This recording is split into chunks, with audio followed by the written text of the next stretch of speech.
kanina, Angela Diego, nandito tayo sa kahabaan ng Commonwealth Avenue dahil nga doon nga isinagawa yung unang araw ng 3-day transport strike nila kanina kung saan nga kahit nga raw nagkaroon muli ng rollback ngayong araw, ang panawagan pa rin nila sana raw mapababa. Kung hindi mapababa, talagang bumalik daw sa dati ang presyo ng langis at syempre masuspende daw talaga yung excise, pati VAT tax at maging ibasura rin talaga yung oil deregulation law. At isa kasalukuyan, di tayo sa mesa, medyo malapit na tayo sa nagkahan. Pero interview lang natin saglit, Angela Diego, yung Manabela chairman at si Sir Mar.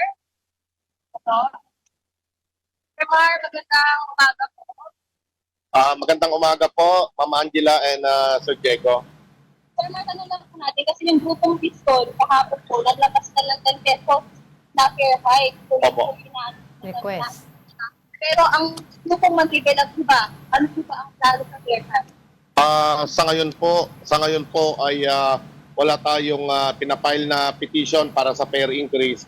Kasi nga yung piso na inaprubahan noong Marso ay binawi pa ng ating Pangulo. Kaya walang pag-asa na itong mga fair increase na ihahain natin ay maaprubahan. Ang sa atin lang, respeto na lang ito sa ating mga kasamahan na nag-file ng petition para sa fair increase. Mhm. Ano na ba na At least sana ang increase ay yung realistic na kaya talaga na papakinggan ng ating pamahalaan yung 5 pesos man lamang. Malaking bagay na ito para mabawi natin yung ating mga nalugi noong mga nakaraang pagtataas pa. At hanggang ngayon ay mataas pa rin naman. Ray, Yes po, pwede ba kami magtanong kay Chairman. Chairman? Oo.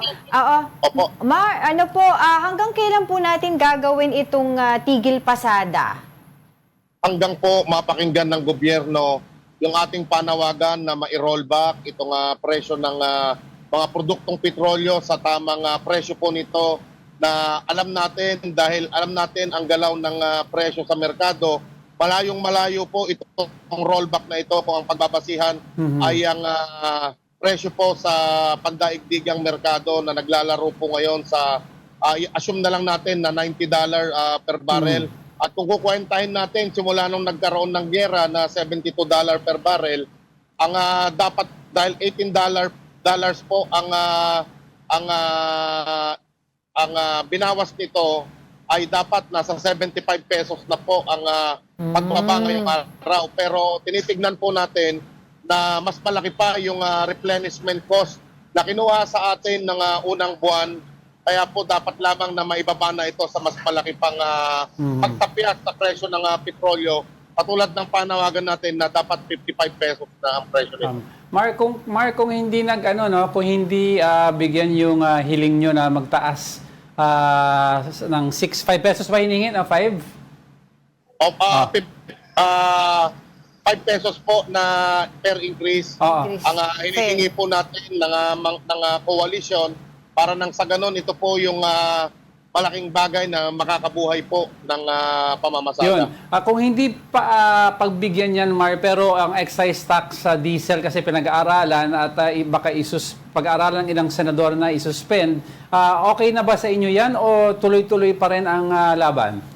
Malaking bagay din po ang pagtanggal o pag-suspend ng value-added tax, combined ng excise tax. Makakapawi-bawi na rin kami kahit papano, kahit wala na pong fair increase. So alin man po doon sa dalawa, ang pagtanggal ng mga buwis or ang pagbibigay ng fair increase, kahit alin po doon sa dalawa ay welcome po sa atin. Basta lumaki lang ang take-home pay ng isang driver natin, no?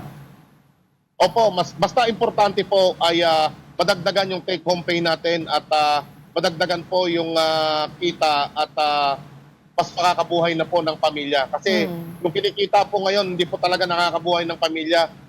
Pahirap at pagod lamang ang nakukuha ng super. Yan ang gusto ko itanong lang no Mar, para may yung mga viewers natin makita nila yung hirap na dinadaan ng isang super natin. Ano yung take-home pay ngayon as of this moment ng isang driver? Kung dati po noong nakaraang linggo, nasa halos 200 piso. Ngayon po, 250 kada araw, malaki na po kung makakapag-uwi ng 300 pesos ang isang super. Okay. Kasi may mga gastusin pa po yan sa maghapon.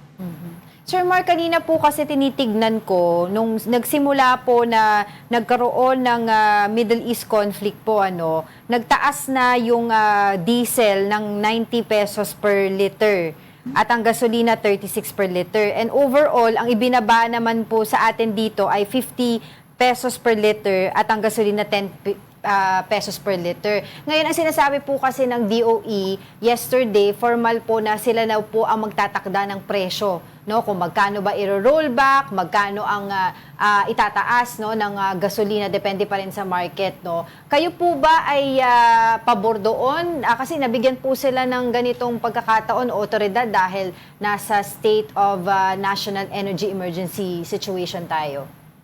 Opo, Ma'am Angela, kung naisakatuparan po yung pagbibigay ng state of energy emergency, matagal na po sanang naibsan ng taong bayan yung pagdurusa.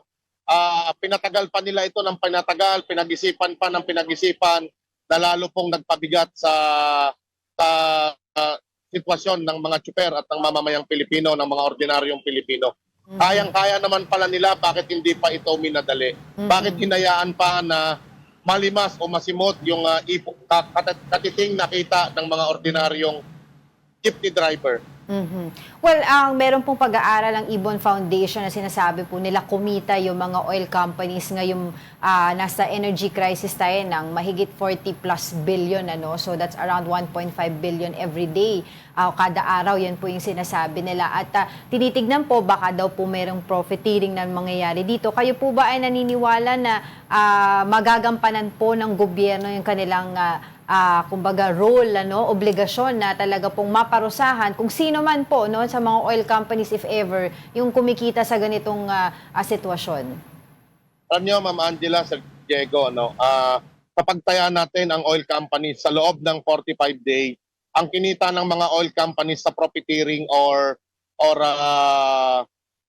windfall profit, ang kinita po nila ay hindi bababa sa 130 billion pesos. Yung 40 billion pesos po ay kita ito ng gobyerno dito sa windfall profit sa pamamagitan ng pagkolekta ng excise tax at value-added tax. So magkaiba po yun, pero sa magkaparehong bilang ng araw ay pareho pong kumita ang ating gobyerno at ang mga oil company.